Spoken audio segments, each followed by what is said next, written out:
جاتی ہے، تکبر آ جاتا ہے، یہ غریب کے سلام کا جواب نہیں دیتے، یہ ماں باپ سے ادب سے پیش نہیں آتے، یہ بیوی سے محبت نہیں کرتے، یہ بچوں پر ظلم کرتے، یہ راہگیروں کے سلام کا جواب دینا ضروری نہیں سمجھتے۔ ہم نے یہ کپڑا اونچا کروا دیا تاکہ ان کی گردن جھک جائے، ان میں عاجزی آ جائے۔ اب مسئلہ سمجھو کہ مسئلہ ہے کیا؟ ایک میرے جیسا بندہ ہو، پاجامہ ٹکنوں سے اونچا ہو، سر پہ پگڑی باندھ رکھی ہو، بہترین داڑھی رکھی ہو، اور پورا مولوی اور پورا دیندار بنا ہو، چلے بھی لگائے ہو، یا سنی مسلمان ہو، جاتا بھی ہو اجمیر شریف، اور اپنے آپ کو دیندار بھی کہتا ہو، دعوت کا کام بھی کرتا ہو، ہر ایک طرح کی دینداری کرتا ہو، لیکن جب نماز پڑھنے جاتا ہے اپنے باپ کو سلام کر کے نہیں جاتا گھر میں سے، پاجامہ ٹکنوں سے اونچا ہے لیکن ماں باپ سے بدتمیزی کرتا ہے، اپنی بیوی کے چہرے پہ تھپڑ مارتا ہے، اپنے بچوں کو گالی دیتا ہے، اپنے پڑوسیوں پر ظلم کرتا ہے، غریب کے سلام کا جواب نہیں دیتا، راہگیر کو رستہ نہیں بتاتا، رستے میں پڑی ہوئی چیز کو اٹھا کے ایک طرف نہیں کرتا، تو پھر میاں صاحب اس پاجامے کو ٹکنوں کی بجائے اگر گھٹنوں پہ بھی کر لو گے تو اسلام کو آپ سے کوئی لینا نہیں۔ اگر آپ نے اسلام کی روح کو قتل کر دیا ہے تو پھر شریعت کو آپ سے کوئی مطلب نہیں۔ ہم نماز پڑھنے جا رہے ہیں مسجد میں، کتنی مسجدیں ہیں یہاں تو ماشاءاللہ قدم قدم پہ مسجدیں۔ میں نے پہلے آپ سے پوچھا کہ آپ کی مسجد میں اصحاب صفا کا وہ چبوترا کہاں ہے؟ بتاؤ تو صحیح مسلمانوں، یہ جو عورتیں، یہ بوڑھیاں، یہ تمہاری بیویاں، کسی کے بہن، یہ جو لوگ سود لینے کے لیے جا رہے ہیں، زکات دینے والے کہاں ہیں وہ لوگ جو جا کے پوچھتے ہیں مفتیوں سے، علماء سے کہ ہم نے زکات دینی ہے؟ پیارے پیغمبر علیہ السلام زکات کس طرح دیتے تھے؟ نبی علیہ السلام کا کیا طریقہ ہے؟ وہ کیا چاہتے ہیں؟ بتاؤ تو صحیح، کچھ ہمیں کچھ کہو تو صحیح۔ نہیں، ہم اس لیے نہیں پوچھنے جاتے بھائی کیونکہ ہم تو خود مفتی بنے ہوئے ہیں۔ بولے اگر بچہ بیمار ہو جائے، اگر بچہ بیمار ہو جائے تو MBBS ڈاکٹر سے دوائی چاہیے، گاڑی کیونکہ 25 لاکھ کی خریدی ہے، یہ خراب ہو جائے گی تو ایجنسی میں ٹھیک ہونے جائے گی، موبائل کیونکہ 1.25 لاکھ کا ہے، اس میں خرابی آ گئی تو یہ پھر کسٹمر کیئر والوں کے پاس جائے گا، کسی عام دکاندار سے ہم کھلوائیں گے نہیں۔ اور جب دین سمجھنا ہے، ڈاکٹر صاحب بھی فتوا دے رہے ہیں، انجینئر صاحب بھی فتوا دے رہے ہیں، ریڑھی والا بھی فتوا دے رہا ہے، پان بیچنے والا بھی فتوا دے رہا ہے، چائے فروش بھی فتوا دے رہا ہے، جو محلے میں پریس کر رہا ہے وہ بھی فتوا دے رہا ہے۔ اللہ اکبر! دین کے علاوہ ساری چیزیں کوالٹی کی چاہیے اور دین آپ کو کوالٹی کا نہیں چاہیے۔ حیرت کی بات! ایک صاحب مجھے پوچھنے لگے کہ ہمیں پہلے یہ بات پتہ نہیں لگی، ہمارے یہاں کہاوت ہے پورے دیش میں، آپ تو اچھی طرح جانتی ہوگے، آپ کے تو چائے بھی ماشاءاللہ کئی طرح کی ملتی ہے۔ کئی لوگ تو اس لیے نہیں مخالفت کرتے کہ اگر ان کو کہہ دیں گے چودھری صاحب ساری رات مت جاگو، اپنے گھر میں اپنے ماں باپ کے پاس رہو، اپنی بیویوں کا حق ادا کرو، یہ جو تم نے طریقہ اختیار کیا یہ محمد رسول اللہ کے طریقے سے میل نہیں کھاتا۔ اب اگر کہیں گے مسجدوں میں سارے مولوی تو آدھے چودھری کہیں گے نہیں یار امام بدلنا پڑے گا۔ اب دین کوالٹی کا کیوں نہیں مل رہا؟ دین کوالٹی کا کیوں نہیں مل رہا؟ اندازہ لگائیے، میں ایک بہت بڑے مسلمانوں کے شہر میں جانا ہوا، حیرت کی بات آپ کو میں بتاتا ہوں، ان سے ہم نے معلوم کیا کہ میرے بھائی آپ کے امام مسجد کی تنخواہ کتنی؟ تو چودھری صاحب نے، صدر صاحب نے، متولی صاحب نے بڑے فخر کے ساتھ کہا کہ ہم تو اپنی مسجد کے امام کو 9,000 روپے دیتے ہیں، 10,000 روپے دیتے ہیں۔ اس مجمع میں ایسے لوگ موجود ہیں ابھی جن کی جوتی کی قیمت 20,000 سے زیادہ ہے، ایسے مسلمان موجود ہیں جن کے ہاتھ میں موبائل پکڑا ہے اور اس کی قیمت 1 لاکھ سے زیادہ ہے۔ ایسے لوگ ہیں یہاں پر کہ جن کے پیروں میں پہنی ہوئی جوتیاں ہزاروں روپے میں آتی ہیں۔ اب آپ خود اندازہ لگا لیجئے، جس قوم کے امام کی تنخواہ ایک جوتی کی قیمت سے بھی کم ہو، اب ان کو اماموں کی ضرورت زیادہ ہے یا جوتیوں کی ضرورت زیادہ ہے؟ یہ آپ سمجھ سکتے ہیں۔ محمد رسول اللہ کا وہ دین جو بالکل رائل کوالٹی کا ہے، دنیا ترس رہی ہے. اسلام تیزی سے آگے بڑھ رہا ہے. آج دیکھیں اسلام کی positivity, France, German, Tokyo, Los Angeles, Spain, United States. ابھی دیکھیے حالیہ الیکشنوں کے بعد بھی تیزی کے ساتھ اسلام برق رفتاری سے آگے بڑھ رہا ہے. کیوں؟ وہاں کوئی مسلمان لڑ نہیں رہے ہیں، کسی کو گالی نہیں دے رہے ہیں. ان کا کردار پیارے نبی علیہ السلام کی سنت کے مطابق ہے. وہاں کوئی مسلمان کسی عیسائی کو دھوکہ نہیں دے رہا. وہاں کوئی مسلمان کسی یہودی کی بیٹی کی طرف گندی نگاہ نہیں ڈال رہا. ہم پریشانی میں پھنسے ہوئے ہیں. اس کا مطلب دشمن میں خاصیت نہیں ہے، ہماری کوالٹی کی جو مینٹیننس ہے اس میں کہیں نہ کہیں اتنی گراوٹ آ گئی کہ ہم جو ہیں وہ سامنے والے کے سامنے وہ دین پیش ہی نہیں کر سکتے جو محمد رسول اللہ صلی اللہ علیہ وسلم نے پیش کیا. آپ سے میں کسی سے پوچھوں، اگر وقت بھی ہو گیا ہیں 10-15 منٹ اور، اگر آپ سے میں کسی سے پوچھوں جو اسٹیج کے نیچے بیٹھے ہیں، یہاں تو مفتی مولوی بیٹھے سارے بتائی دیں گے کہ مسجد کیوں بنائی ہے، مسجد کیوں بنائی. آپ کا کیا نام ہے؟ عبداللہ. مسجد کیوں بنائی ہے؟ نماز پڑھنے، عبادت کرنے. اب گھبراؤ نہیں، باقی سب بھی تمہارے جیسے، ٹینشن نہیں لینا. اچھا اگر ہم اپنے پیارے نبی علیہ الصلوۃ والسلام سے پوچھیں یا رسول اللہ صلی اللہ علیہ وسلم مسجد کیوں بنا رہے ہیں،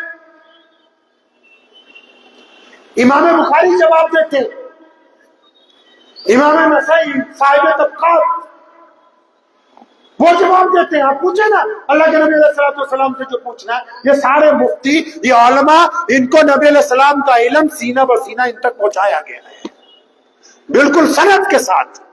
پوچھیں نا ان سے جا کے کہ نبی علیہ السلام نے اتنا طاقتور عمل. بہت سے عمل آپ پوچھتے نا ہم لوگوں سے، بزرگوں سے، حضرت کوئی عمل بتا دو. کوئی کہتا ہے تسبیح کر لو، کوئی کہتا ہے کہ قرآن پڑھ لو، کوئی کہتا ہے فجر میں اٹھ کے یہ تسبیح کرنا، کوئی کہتا ہے سوتے وقت یہ دعائیں پڑھنا. لیکن سب سے طاقتور عمل کون سا ہے اسلام میں؟ وہ صرف پنجگانہ نماز ہے. اتنا طاقتور عمل ہے کہ اس کے لیے باقاعدہ مسجدوں کی تعمیر کی گئی پوری دنیا میں. اب مسجد کیوں بنائی جی؟ 5 نمازیں ہم پڑھتے ہیں فرض. کتنی پڑھتے ہیں جی؟ بولتے رہیے تو مجھے لگے گا کہ آپ جاگ رہے ہیں. یہ رسمی جلسہ نہیں ہو رہا ہے، رسم ادا کرنے نہیں آئے ہیں. رسمیں تو بدلتی رہتی ہیں. وہ بولے آج سیرا بندی ہے، آج مہندی ہے. روایت تو بس یہی ہے کہ مسجد میں جاؤ اور نکاح ہو جائے، بس روایت قائم ہو گئی. یہ رسمیں تو آپ نے بنا رکھی ہے نا کہ نکاح کے بعد بھی 2000 بندے دوسرے دن آئیں گے، 4000 بندے آئیں گے، ان کو کھانا کھلائیں گے. اللہ اور اس کے رسول صلی اللہ علیہ وسلم سے ٹکرانے کی کوشش مت کرو. دنیا میں آج تک جو بھی نبی علیہ الصلوۃ والسلام سے جو مسلمان منافق بن کے دین سے ٹکرایا، اس کا نام، اس کا وجود ختم ہو گیا. رسول اللہ صلی اللہ علیہ وسلم کے دین کو کوئی تکلیف پہنچنے والی نہیں ہے. آپ سمجھتے ہیں کہ اسلام کے ساتھ نعوذ باللہ ٹکرا کے ہم اپنی رسمیں بنا کے نعوذ باللہ اللہ کو یا نبی علیہ الصلوۃ والسلام کو نعوذ باللہ دھوکہ دے لیں گے؟ یہ آپ اپنے آپ کو دھوکہ دے رہے ہیں. اپنے آپ کو دھوکہ دے رہے ہو کہ ہم تو مسجد میں نکاح کر لیا، اب تو فلاں دعوت فلاں دعوت. یہ جو دعوتیں بدماشی کے نام پر، یہ جو دعوتیں غریب کی بیٹی کا نکاح روکنے کے نام پر، یہ جو دعوتیں صرف کھانے کے نام پر، اور جن میں چاہے غزلیں سنتے رہو، چاہے ڈھول بجاؤ، چاہے شادی میں پٹاخے بجاؤ، یہ رسول اللہ صلی اللہ علیہ وسلم کے دین سے بغاوت ہے اور تمام لوگوں کو برداشت کیا جاتا ہے. بغاوت کرنے والے کو اللہ کریم پسند نہیں کرتے. تو میں کہہ رہا تھا کہ ہم نبی علیہ الصلوۃ والسلام سے پوچھتے ہیں یا رسول اللہ صلی اللہ علیہ وسلم مسجد نبی کیوں بنائی، تو پتہ لگا ادھر سے جواب آ رہا ہے کہ اسلام میں 5 نمازیں فرض ہیں. کتنی جی؟ کتنی نمازیں فرض ہیں؟ کون کون سی؟ فجر، ظہر، عصر، مغرب، عشاء. لیکن ان 5 نمازوں سے بڑی ایک نماز ہے، ایک 5 نمازوں سے طاقتور ایک اور نماز ہے جو پڑھنے کے لیے مسجد جانے کی ضرورت، اور بولو مسجد جانے کی ضرورت اور جس نماز کی اذان دینے کی ضرورت، جس نماز کے لیے امام کی ضرورت، اس نماز کو تہجد کی نماز کہتے ہیں۔ وہ دل میں ہوتی ہے اذان، اور اس کے لیے امام بھی نہیں چاہیے، مسجد بھی نہیں چاہیے۔ لیکن یہ 5 نمازوں کے لیے کتنا بڑا جگاڑ کیا، دیکھو قدم قدم پہ مسجدیں بنائی، قدم قدم پر۔ اور آج ہم یہاں پوچھ رہے ہیں 1450 سال کے بعد ان مسجدوں کے وارثوں سے کہ ذرا یہ تو بتاؤ کہ مسجد بنائی کیوں ہے؟ اور یہ بڑے بھولے پن سے عام سا سادہ سا جواب دیتے ہیں کہ نماز پڑھنے کے لیے بنائی۔ نماز تو لوگ ریل گاڑی میں بھی پڑھ رہے ہیں، نماز تو لوگ کار روک کے وہاں بھی پڑھ لیتے ہیں، نماز تو لوگ کسی کی دکان پہ اجازت لے کے بھی پڑھ لیتے ہیں۔ اگر پیارے نبی علیہ السلام سے پوچھتے ہیں، متعدد احادیث کا مجموعہ اگر ایک جگہ اکٹھا کرے تو پتہ یہ لگتا ہے کہ نبی علیہ السلام کا حکم ہو گیا کہ نماز مسجد میں پڑھنی ہے۔ یا رسول اللہ صلی اللہ علیہ وسلم کیوں پڑھنی ہے؟ فرمایا جماعت کے ساتھ پڑھنی ہے، اکٹھے ہو کر نماز پڑھنی ہے، اس لیے یہ مسجد بنائیں گے۔ نماز تو گھر میں بھی ہوئی، مسجد کیوں بنائی؟ تاکہ اکٹھے ہو کے نماز پڑھنی ہے۔ پھر پوچھا اللہ کے نبی علیہ السلام سے، یا رسول اللہ اکٹھے کس طرح ہوں؟ اللہ کے نبی علیہ السلام نے فرمایا کندھے سے کندھا جوڑ کے، کندھے سے کندھا جوڑ کے کھڑے ہونا۔ یا رسول اللہ صلی اللہ علیہ وسلم اس سے کیا ہوگا؟ فرمایا تمہارے دل آپس میں مل جائیں گے۔ پھر جب فجر میں عبد الرحمان نہیں آئے گا، ظہر میں قاضی صاحب نہیں آئے، عصر میں نہیں آئے، مغرب میں نہیں آئے، اب یہ پیچھے کھڑے ہوئے کیونکہ نمازی روزانہ کندھے سے کندھا جوڑ کے کھڑے ہوتے ہیں، شفیع اور جنید اکٹھے کھڑے ہوتے ہیں، عبد الرحمان اور عبداللہ کبھی اکٹھے کھڑے ہوتے ہیں۔ اب جب فجر میں نہیں آیا، ظہر میں نہیں آیا، عصر میں نہیں آیا، مغرب میں نہیں آیا، تو عشاء کا سلام پھیر کے یہ آپس میں پوچھتے ہیں آج ہمارا فلاں بھائی، آج ہمارا فلاں بزرگ، آج ہمارا فلاں بچہ نظر نہیں آ رہا۔ اور تو محلے والے بتائیں گے کہ بھیا وہ بیمار ہے۔ اچھا بیمار ہے، چلو اس کی تیمارداری کرے۔ اس کے گھر میں مصیبت ٹوٹ پڑی، اچھا مصیبت میں ہے، چلو ہم اس کا ساتھ دیں گے۔ اچھا دکھ درد میں ہے، اچھا دکھ درد میں ہے، چلو ہم اس کے ساتھ کھڑے ہو جائیں گے۔ یہ مسجد اس لیے بنائی تھی کہ ایک خوبصورت معاشرے کی تشکیل دی جائے گی، جس میں ایک دوسرے کی ہمدردی ہوگی، ایک دوسرے کا پیار ہوگا، ایک دوسرے کا ساتھ ہوگا، ایک دوسرے کی محبتیں ہوں گی۔ بتاؤ تو صحیح مسلمانوں، کیا تمہیں یاد ہے تمہاری مسجد میں کون سا نمازی کتنے دن سے نہیں آیا؟ اگر تمہیں یہ یاد نہیں ہے تو پھر تمہاری مسجد مسجد نبوی کے معیار تک نہیں پہنچی، یہ اس معیار تک نہیں پہنچی۔ اور یہ بنائی اس لیے کہ یہ اللہ کا گھر ہے، اس میں اللہ کے نوکر بیٹھیں گے۔ نوکروں کو کیوں بٹھایا؟ چاہے وہ متولی ہو، سردر ہو، ممبر ہو، نوکروں کا کیا کام ہے جی؟ ارے نوکروں کا کیا کام ہوتا ہے بھائی؟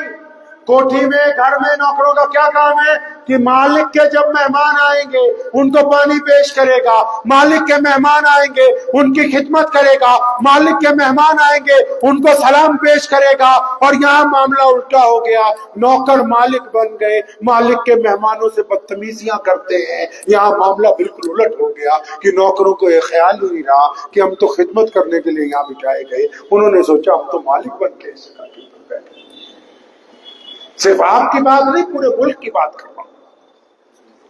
مسجد کیوں بنائی؟ کہ اس کے پڑوسی چاہے مسلمان ہو یا غیر مسلم ہو، اس کے پڑوسیوں میں کوئی بھوکا نہیں سوئے گا، کیونکہ یہاں طاقتور مسلمان نماز پڑھتے ہیں۔ اس کے پڑوسیوں میں کوئی بیوہ روئے گی نہیں، کسی یتیم کو غم نہیں ہوگا۔ آپ نے کیا کہا کہ صرف پنجگانہ نماز کے لیے بس استنجا کرو اور نماز پڑھ کے باہر آ جاؤ، اس کام کے لیے مسجد بنائی؟ پوچھو محمد رسول اللہ سے، مسجد میں اصحاب صفا کا چبوترا بنایا، سیدنا ابوبکر صدیق کی ذمہ داری لگائی کہ زکوٰۃ اکٹھی کیا کرو۔ زکات اکٹھی کیا کرو. یا رسول اللہ کیا کرنا ہے؟ زکات کا سینٹرلائز کرنا ہے. سینٹرلائز مطلب مفتی صاحب کے پاس جمع کرانی، امام صاحب کے پاس جمع کرانی. اچھا سینٹرلائز کریں گے اس کو اپنے محلے میں، پھر کیا کریں گے؟ حکم ہوا کہ ہم یہ دیکھیں گے کہ ہمارے پڑوسیوں میں محتاج کون ہے، غریب کون ہے، پریشان کون ہے، قرض دار کون ہے، دکھ میں کون ہے، لا علاج بیماریوں میں کون ہے.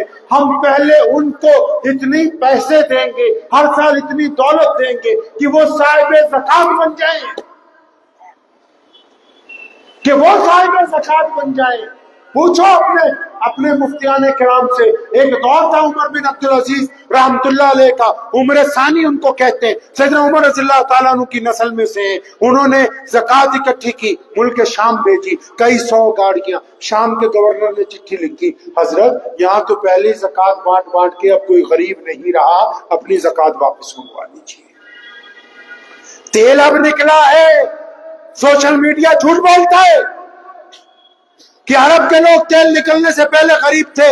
یہ عرب ہی تھے جنہوں نے تاتاریوں کو کلمہ پڑھایا، جنہوں نے مغلوں کو دین کی دولت دی، جنہوں نے یہ لازوال عمارتیں آپ کے ملک میں کھڑی کی ہیں، یہ ان کو محمد رسول اللہ نے دولت عطا کی. پھر وہ زکات آ گئی، شام سے واپس عراق گئی تھی، وہاں سے گورنر کی چٹھی، حضرت یہاں تو پہلے ہی زکات. یعنی اس طریقے سے زکات بانٹنی شروع کی اپنے دائرے سے. پہلے دائیں طرف والوں کو اس سال دولت مند کریں گے، پھر بائیں طرف والوں کو کریں گے. سچی سچی بتاؤ مسلمانوں، کیا تم نے کبھی نبی کی سنت کے مطابق زکات بانٹی ہے؟ کیا کبھی اپنے امام سے پوچھا ہے؟ کیا اپنے غریب بھائی کے گھر رات کو چھپ کے کچھ دولت کا گٹھی بنا کے پھینک آئے ہو؟ بتاؤ تو صحیح کہ اپنے آپ کو مسلمان ہم کہتے ہیں، ہمارا وہ معیار کہاں ہے جو محمد رسول اللہ صلی اللہ علیہ وسلم سے چاہتے ہیں؟ ہمیں تبدیلی لانی ہے. اسلام کے لیے دنیا پیاسی ہے. سوشل میڈیا پہ کوئی کچھ مرضی لکھتا رہے، اسلام اس دن بدنام ہوگا جس دن عبد الرحمان ٹھگی کرے گا. اگر عبد الرحمان اپنے مالک کے ساتھ، جو کوئی ہندو بھائی ہے، سکھ ہے یا کہ دلت ہے، اگر وہ اس کی دکان پہ کام کرتا ہوا ایماندار ہے، تو سوشل میڈیا پہ کوئی طاقت کچھ بھی لکھتی رہے، اس غیر مسلم کے نزدیک مسلمان ایماندار تھے، ایماندار ہوتے ہیں اور ایماندار رہیں گے. مسلمان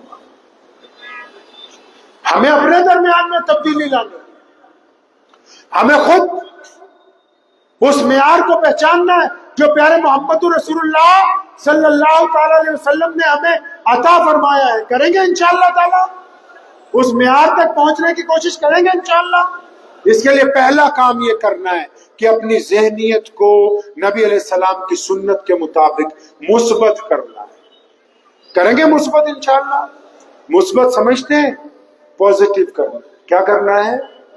پازیٹیو. آپ نمازی ہیں، زیادہ تر لوگ یہاں بیٹھے ہیں، سب ماشاءاللہ شکل سے، چہرے سے، حالات سے لگتا ہے نمازی. ایک بات اپنے دل پہ ہاتھ رکھ کے، مجھے نہیں بتانی، اپنے آپ کو ہی پوچھنی. سوال میں کروں گا، جواب آپ اپنے آپ کو دیجیے. ٹھیک ہے؟ چھوٹا سا ٹیسٹ کر رہے ہیں نمازیوں کا. دل پہ ہاتھ رکھ لیجیے. آپ نماز پڑھتے ہیں نا 5 وقت؟ سچی سچی بتاؤ، کبھی اپنے باپ کو جا کے گلے ملے اور جپی ڈالی ہے کہ ابو جی آپ سے برا ہے، یار آپ سے بڑی محبت ہے مجھے، نماز پڑھتے ہو؟ بتاؤ نا. کبھی اپنے باپ کو جپی ڈالی ہے جا کے، جس نے تمہیں سوکھے پہ سلایا، خود گیلے پہ رہے ماں باپ، اپنی ہڈیاں نچوڑ کے تمہیں اس طاقتور ترین انسان میں تبدیل کیا ہے، اپنا خون جگر بنا کے تمہیں آج اس میدان کے اندر بٹھا دیا. بتاؤ نا کہ اپنے ابو سے کبھی کہا جا کے، ابو آپ سے بڑا پیار ہے یار، آپ کی مجھے یاد آتی ہے بہت. اچھا یہ بتاؤ، نماز پڑھتے ہو، اپنی ماں کے پیر دبائے؟ رات کو سیدھا بیوی کے کمرے میں گھس جاتے ہو یا کبھی اپنے ماں کے پیر دبائے؟ بتاؤ نا، پوچھو. نماز پڑھتے ہو نا آپ؟ قرآن نے کہا نا کہ ہم نے نماز اس لیے فرض کی ہے تاکہ تم برے کام چھوڑ دو کہ اچھے کام کرنے لگو. پوچھو نا اس دل کے اوپر ہاتھ رکھ کے، کیا کبھی زندگی میں کبھی زندگی میں کسی روتے ہوئے انسان کو اس لیے تم نے وقت لگا کے ہنسایا ہو کہ یار میں اپنے رب کی رضا کے لیے اس کو ہنسا دوں، یار یہ آج بہت دکھی ہے۔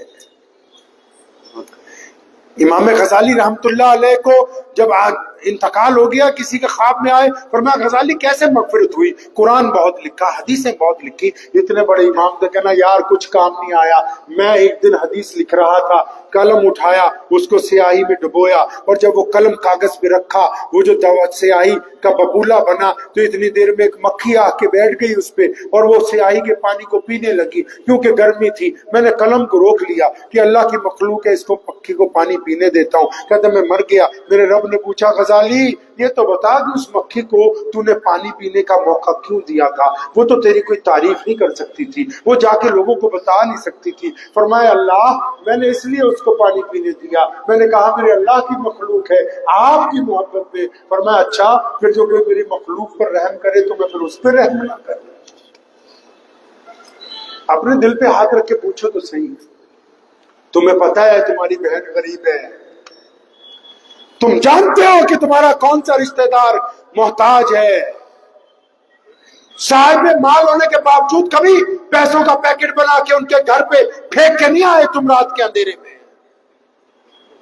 بتاؤ تو صحیح، نمازی ہو نا، سڑک پہ چلتے ہوئے جو اینٹ کبھی کسی ٹرالی سے کسی گاڑی سے گر جاتی ہے، کوئی مرا ہوا جانور پڑا ہوا ہوتا ہے، بتاؤ تو صحیح یہ وہ دین ہے جس میں کتے کو پانی پلانے کی وجہ سے ایک عورت کو جنت کی بشارت دی جا رہی ہے، اور نبی علیہ السلام اس عورت کا ذکر کرتے ہیں۔ تم بتاؤ تو صحیح کیا سڑک پر پڑے ہوئے اس پتھر کو، اس روڑے کو کبھی روک کے، اپنی گاڑی روک کے، اسکوٹر سائیکل روک کے، اپنے پیر سے ہاتھ سے اٹھا کے سائڈ پہ رکھا؟ اپنے دل سے پوچھو تو صحیح،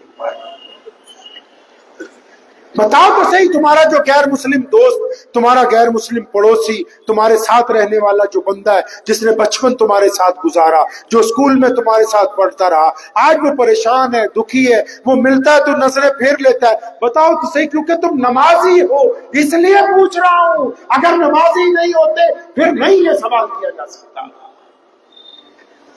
کیونکہ نمازی کا مطلب ہی یہی ہے کہ یہ نبی علیہ السلام کی اطاعت کرنے والا بندہ یہ سجدے میں اپنے رب سے وعدہ کر کے آیا کہ تیرے رسول کے ساتھ میں وفاداری کا اعلان کرتا ہوں، اور نبی سے وفاداری یہی ہے کہ جو رسول اللہ نے کہا ہم اس کی اتباع کریں گے۔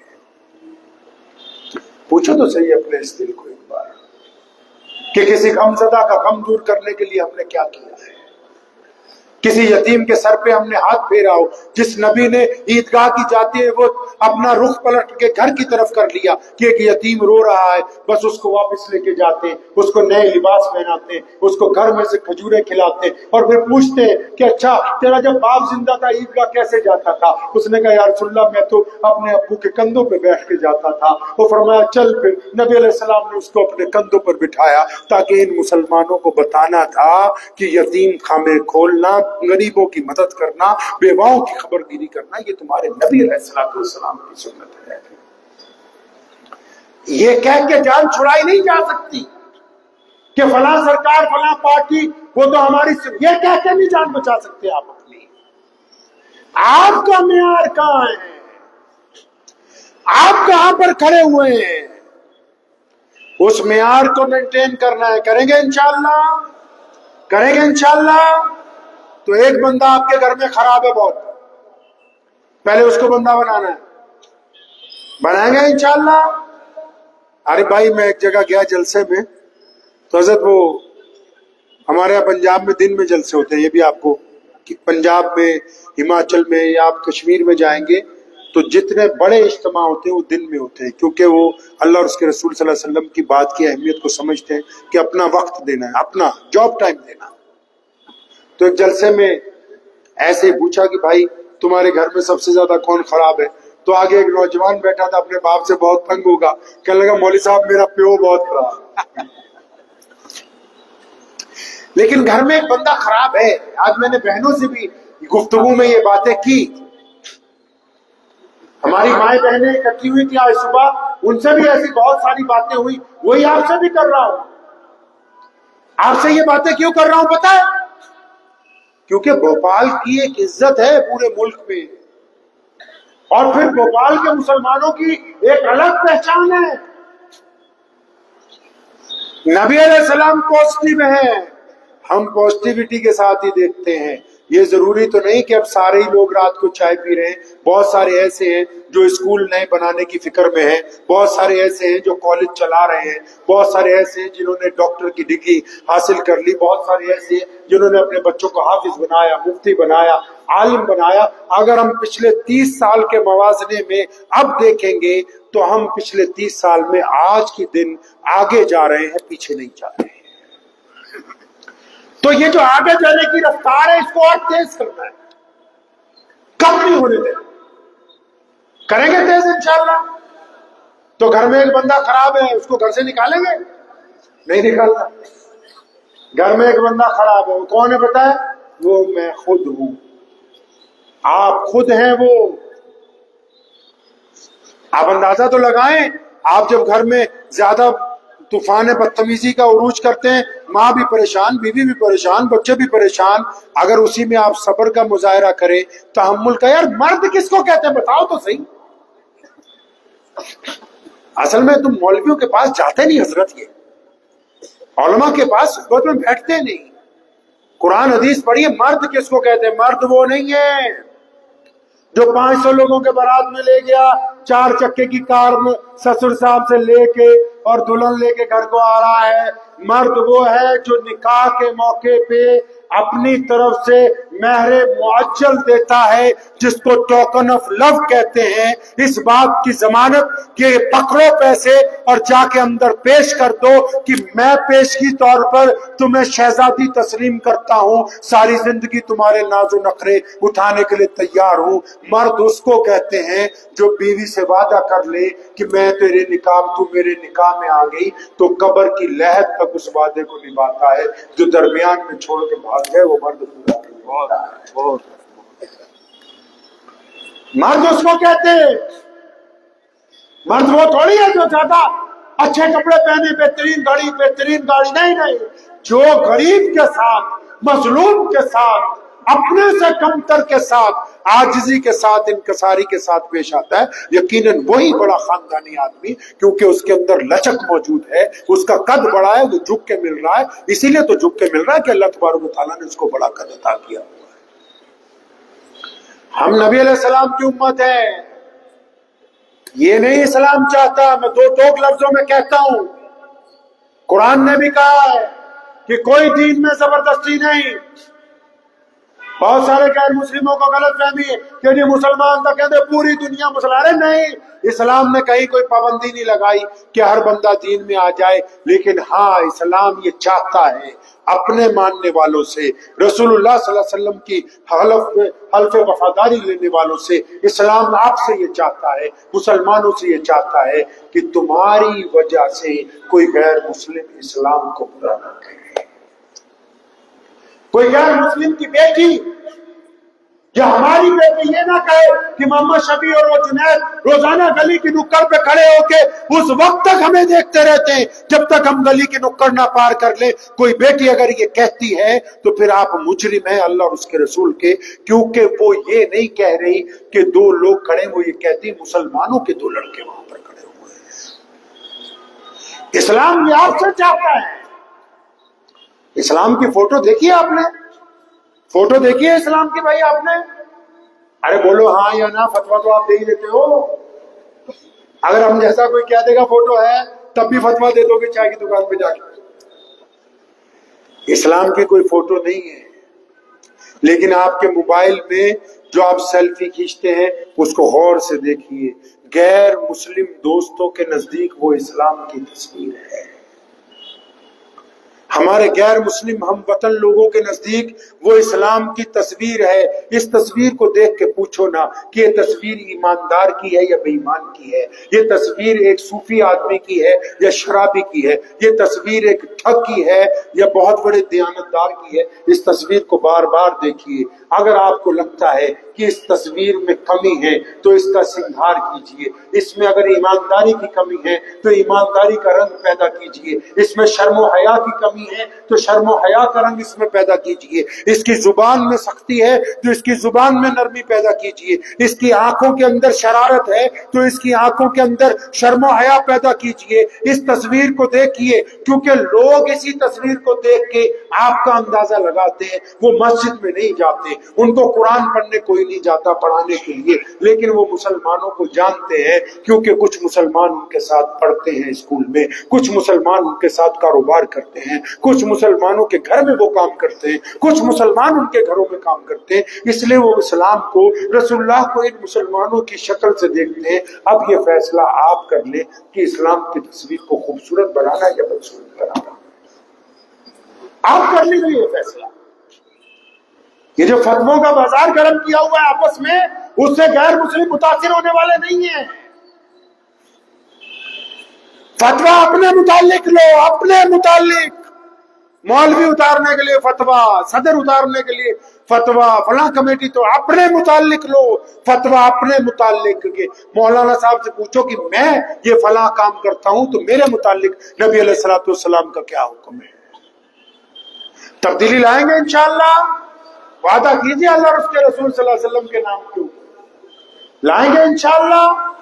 پہلے ہی آپ بہت اچھے ہیں اور بہتر بننا ہے۔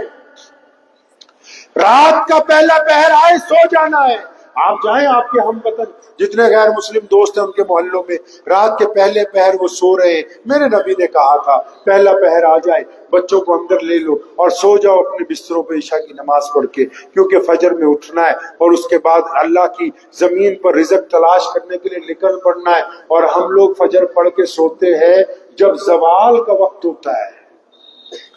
زوال تو شاید تباہی کو کہتے ہیں، جب زوال کا وقت ہوتا ہے اس وقت بستر سے اٹھتے ہیں۔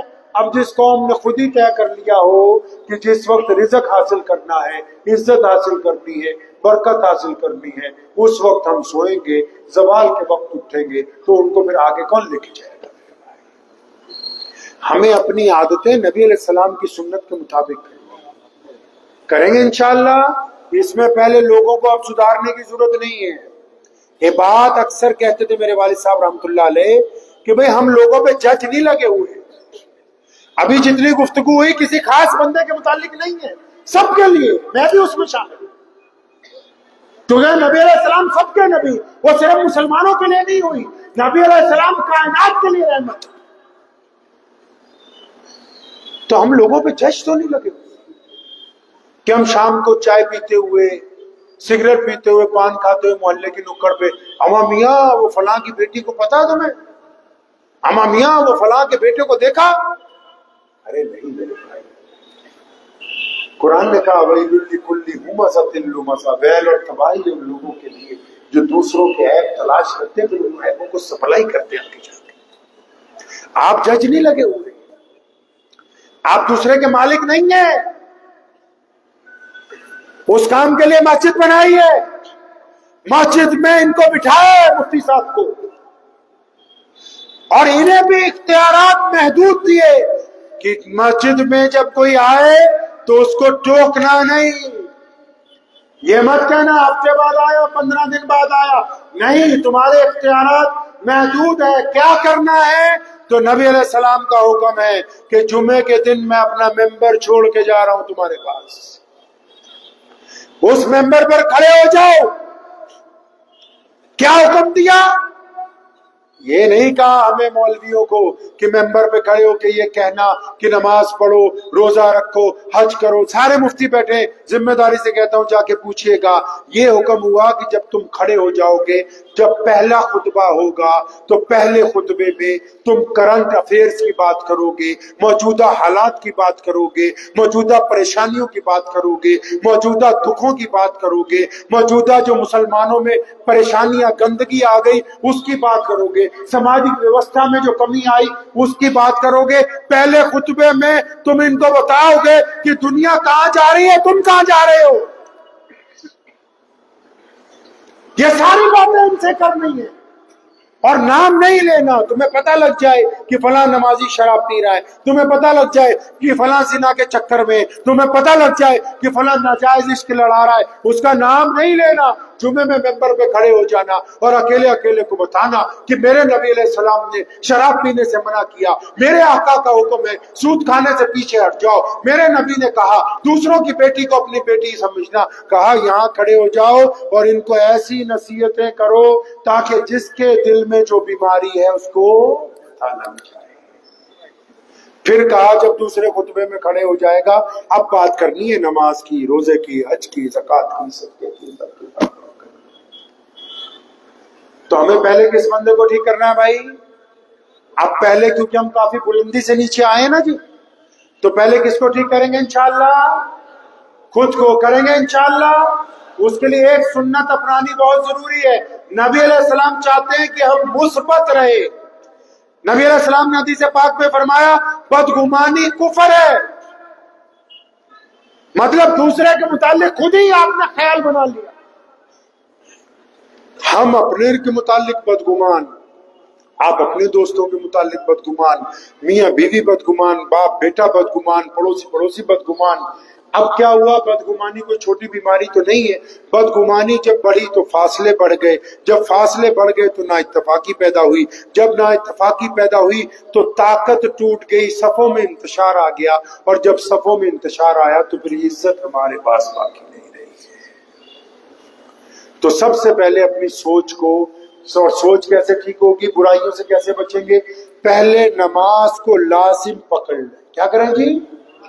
نماز کو، کیونکہ ایک نماز ہی ہے جو آپ کی سوچ کو اچھا، کیونکہ نماز پڑھ کے جب آپ نکلو گے وہ یاد دلائے گی کہ یار تو نماز پڑھتا ہے، اب اس بیٹی کی طرف گندی نگاہ مت ڈال، یار تو نماز پڑھتا ہے اب غلط نہ تلنا، او یار تو نماز پڑھتا ہے اپنی ابو کے آگے بدتمیزی نہیں کرنا۔ پہلے خود بدلنا ہے، بدلیں گے انشاءاللہ، دوبارہ ملاقات ہوگی انشاءاللہ، اور میں امید کرتا ہوں کہ کچھ نہ کچھ تبدیلی آئے گی۔ دل تھوڑا بڑا کر لو، اس میں لوگوں کی غیبتیں، برائیاں، جو کوئی آپ کی برائی کرتا ہے، غیبت کرتا ہے، اس کو سر پہ نہیں رکھنا ہے، اس کو پیر کے نیچے رکھ کے اس پتھر کے اوپر کھڑے ہو جانا ہے تاکہ آپ کا قد اور بڑا ہو جائے۔ بوجھ نہیں بنانا ہے، مخالفت کو، تنقید کو بوجھ نہیں بنانا ہے، اس کو پیر کے نیچے رکھنا ہے، اس کے اوپر کھڑے ہونا ہے۔ تو دعا کیجئے، وقت بھی بہت ہو گیا، 12 بج گئے، پتہ ہی لگا اتنا وقت آپ حضرات کی محبتوں کے ساتھ کس طرح گزر گیا۔